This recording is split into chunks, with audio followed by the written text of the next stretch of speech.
Alright, welcome back to another edition of Pasta My Way here on Barbecue My Way. Today we are going to make some delicious lasagna, actually a spinach noodle lasagna that is made out of the bolognese sauce, which is kind of a classic meat sauce for Italy. So we're going to get started on that right now. Takes a little time, but it makes the house smell delicious. Cook the beef in milk. So kind of interesting, and we'll be right back to show you how to get started. Now, a third of a cup, I think they say, of chopped onions. Half a cup of chopped onion. If you're here to learn knifing skills, you're on the wrong channel, dude. Makes my eyes burn terribly, but it's worth it.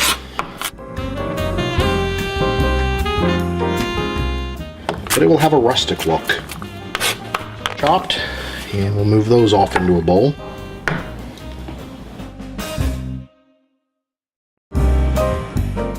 And I forgot to say on the last carrot section, obviously you peeled the carrots. Now we've washed the celery, and we're going to chop roughly 2/3 cup of celery. Alright, that's our 2/3 of a cup of chopped celery. Alright, there's a few things that are very important about the preparation of this bolognese sauce. The first thing is you don't want your ground beef to be too lean.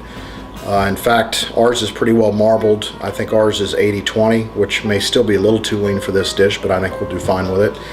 The second thing is that once you start sauteing the meat, you immediately add the salt to pull out the moisture, which I guess does something to enhance the flavor of the sauce, and you need to let it simmer for a minimum of 3 hours in a kind of an enameled or a thick-bottomed pan or some sort of dish that allows it to slow simmer for a long period of time without getting into a really hard boil. So those are just a few of the tips, and we've got everything chopped up, so let's get to cooking. All right, we've got a tablespoon of olive oil, and now we're adding 3 tablespoons of butter. And we're also going to add the 1/2 cup of chopped onion. And we're going to cook this up a little until the onion is translucent, meaning you can kind of see through it.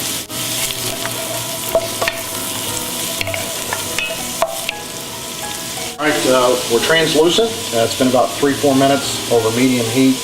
Now we're adding the carrots and the celery.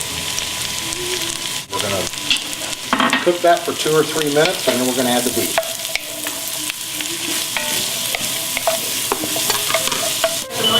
Alright, now we're adding the beef, 3/4 of a pound, and we're going to cook that until there's no longer any redness to it. We also forgot to tell you, just when we put the meat in, we added that big pinch of salt, probably 3/4 of a teaspoon is what I'm guessing is what we added, to pull out the moisture of the meat. Add in just a few grindings of pepper.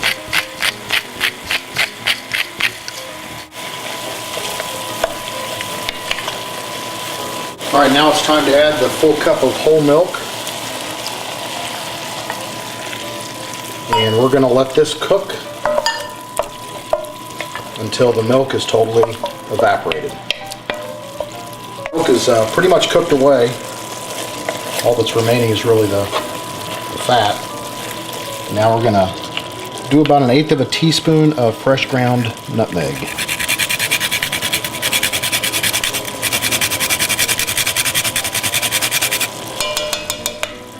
Stir that in. We're going to add 1.5 cups of dry white wine, and we're going to cook this down until it's pretty much all gone. It took about maybe 15 minutes to boil away that wine. Actually, that was 1 cup of wine, not 1.5 cups. I misspoke there. And now we've got 1.5 cups of canned chopped tomatoes. You can do the whole Italian plum tomatoes, but we don't have access to those right now. And we've substituted the regular canned tomatoes in its place, and it's turned out just fine. To be honest with you, we really couldn't tell the difference because we've actually occasionally found the Italian tomatoes. But this is the tomato and juice. So now, pretty much have the sauce as it's going to be. except that it's going to cook now for 2 or 3 hours. It'll keep cooking down, then we add water, cook down, add water until nice and rich and thick. I also forgot to mention, you turn the heat all the way down, so it's not really a boil, but more of a very lazy simmer, or just occasionally a little bubble coming up. This is what they are referring to as a slow simmer. All right, it's been about 45 minutes. As you can tell, we've cooked down to basically very little liquid at all, so I'm gonna add a little bit of water, about a half a cup to a cup of water. And we'll start the cooking process again. Bring it back to a slow simmer.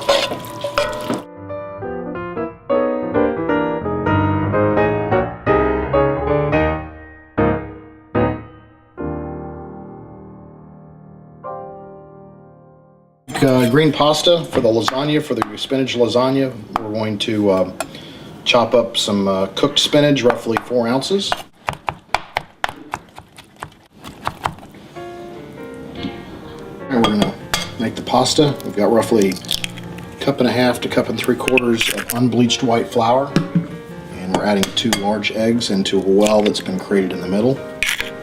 And to start things off, scramble the eggs on the inside and slowly start drawing in flour.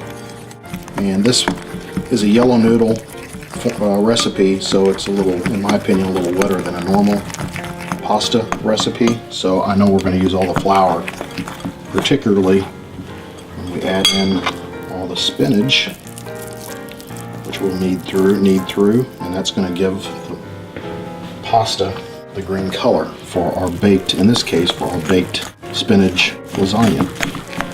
But the green really won't start showing up until we put it through the pasta maker. I'm going to keep working this until it gets pretty much incorporated, and then we're going to put it out on the cutting board and start kneading it. Squeezed as much of the moisture out as we could. It's quite moist, so if anything, I can already tell we may be adding a little bit of flour to this as we continue kneading it, particularly as we put it through the pasta machine to flatten it out. So this is about 45 seconds into the process, and I'll show you what it's like here in a second. All right, I'm going to put a little more flour out, a little more unbleached flour, because really this stuff is sticky.